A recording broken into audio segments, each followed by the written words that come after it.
પોરબંદર જિલ્લામાં નવેમ્બર મહિનામાં 13 તારીખના રોજ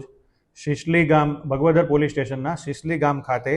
એક ઘરફોડ ચોરીનો બનાવ બનેલ, જેમાં ફરિયાદી લાખીબેન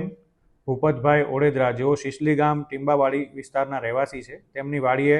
તેમના રહેણાંકના મકાનમાં સવારના 10:30 થી બપોરના 1 વાગ્યાના સમયમાં ઘરફોડ ચોરીની ઘટના બનેલ, જેમાં કુલ તેમના નાના મોટા દાગીના 10, કે જેમાં 3 હાર, એક મંગળસૂત્ર, એક પુરુષની લકી, એક પુરુષનો ચેન, 8 જેટલી નાની મોટી વીંટી, કાનસર તથા લૂઝ સોનાના ઘરેણા અને 1.5 લાખ રૂપિયા રોકડા, આમ સોનાના કુલ લગભગ 46 તોલા જેટલાના દાગીના અને 1.5 લાખ રૂપિયા રોકડા, આટલી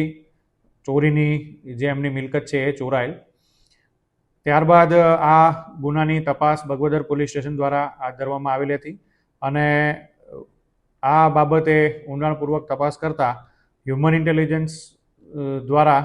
પોરબંદરના બગવદર પોલીસ સ્ટેશનના પોલીસ અધિકારી તથા કર્મચારીઓને બાતમી મળેલ કે આ જે ફરિયાદી છે, જ્યાં ચોરી થયેલી છે તેની નજીકમાં જ રહેતા જે શાંતિબેન કેશુભાઈ ખૂંટી, તેમની બાજુમાં જે પાડોશી છે, એમણે આ પ્રકારે ચોરી કરેલી હોય એ પ્રકારની બાતમી મળેલ હતી, જેથી તાત્કાલિક બગવદર પોલીસ સ્ટેશનના PSI તથા સ્ટાફ દ્વારા આ સદર આરોપીના ઘરની ઝડપી તથા આરોપીની પૂછપરછ કરતા જે આ સોનું, જે ફરિયાદીનું સોનું જે ચોરાયેલ હતું, તેમાંથી લગભગ 27 તોલા જેટલું ઓરિજિનલ મૂળ સ્વરૂપમાં તથા બાકીનું સોનું, જૂનું સોનું ટૂંકમાં પાછું સોનીને આપી અને નવું સોનું નવા સ્વરૂપમાં ફેરવેલ એ પ્રકારનું તથા 1.5 લાખ રૂપિયા રોકડા તેમના આ શાંતિબેન કેશુભાઈ ખૂંટીના રહેણાંક મકાનમાંથી જ બાજુમાં જે એમનું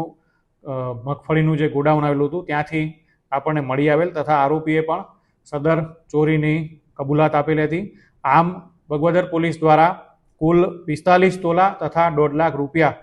રોકડા રિકવર કરવામાં આવેલ છે અને આરોપીની ધરપકડ કરવામાં આવેલ છે. આ આરોપી છે એ પણ સિસલી ગામના ટીંબાવાડી વિસ્તારના જ રહેવાસી છે, જેમનું નામ શાંતિબેન વાઇફ ઓફ કેશુભાઈ ખૂંટી છે. તેમણે આ જે ફરિયાદી છે એમની સાથે જૂનો